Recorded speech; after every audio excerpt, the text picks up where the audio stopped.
presidents that have security running alongside their armored car, and presidents that have a $3.2 billion plane to keep them safe. Don't swipe or click away, because here are the most protected presidents in the world. Number 10. Nath Kovind. The President's Bodyguard, or PBG, are the ones responsible for the security and safety of the President of India. They are part of the Indian Army and represent the elite Household Cavalry Regiment. In total, this is a small army of 222 people. 4 of them are the officers, and another 20 are the commanding officers of the 198 soldiers. The history of the troops begins back in 1773, and yes, the reason you see them on horses is because they all ride one. All of the bodyguards and the cavalry are ready to fight at the drop of a hat should the situation call for it. Number 9. Emmanuel Macron. Man, no matter what Macron does, he just messes up. There are protests and resignation petitions throughout France, so needing good bodyguards is pretty much essential at this point. They're called the Security Group for the Presidency of the Republic, and it was established back in 1983. But unlike the Indian PBG, this one isn't part of the army.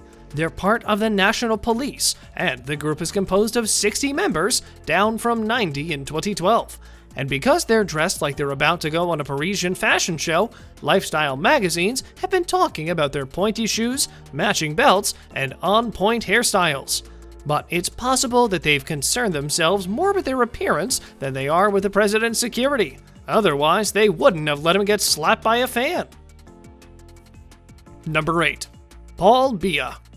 Paul Biya has always been the one to make quite the entrance. Take a look at this video of Paul Biya riding in an armored vehicle accompanied by 45 horses, 24 motorcycles, and another 8 door-side presidential guards that are making sure he smashes that like button just like you should do if you haven't done so already.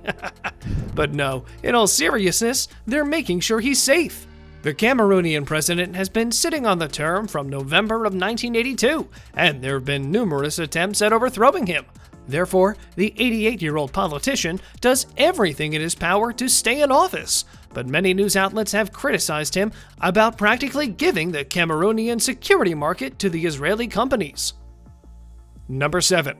Mohammed bin Salman. Motorcycles, Mercedes, and Range Rovers, that's what the security motorcade looks like when escorting Crown Prince Mohammed bin Salman of Saudi Arabia.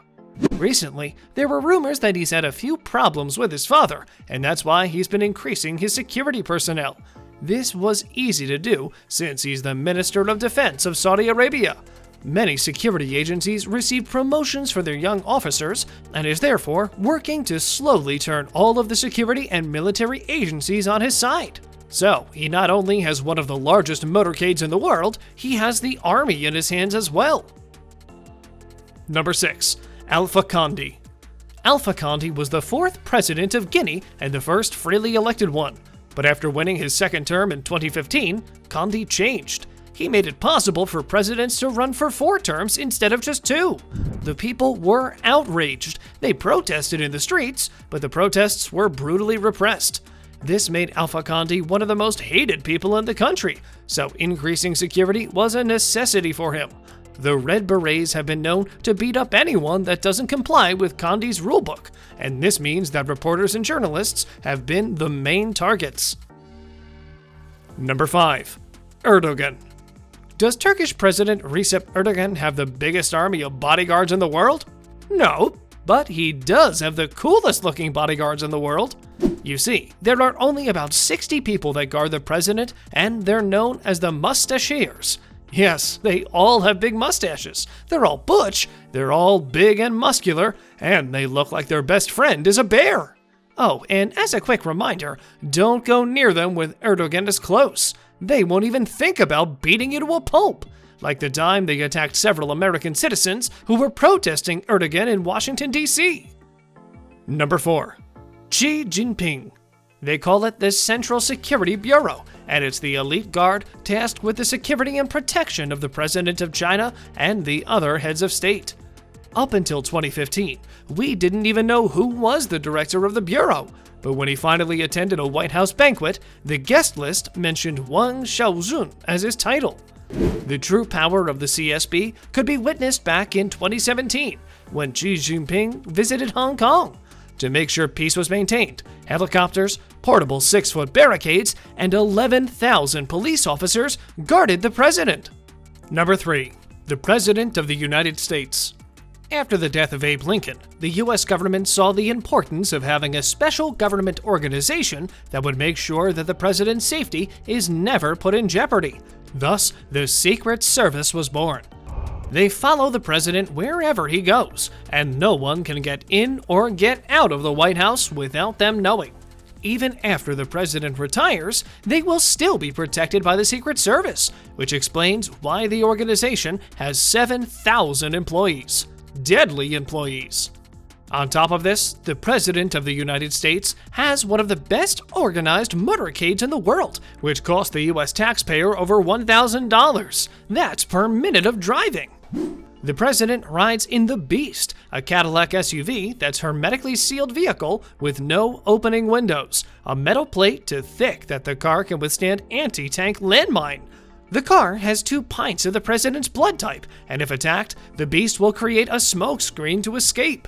And we're not done until we mention the Marine One, the helicopter with which current President Joe Biden travels in on short distances.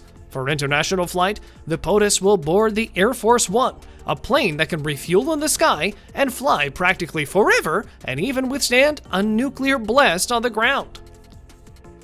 Number 2. Vladimir Putin.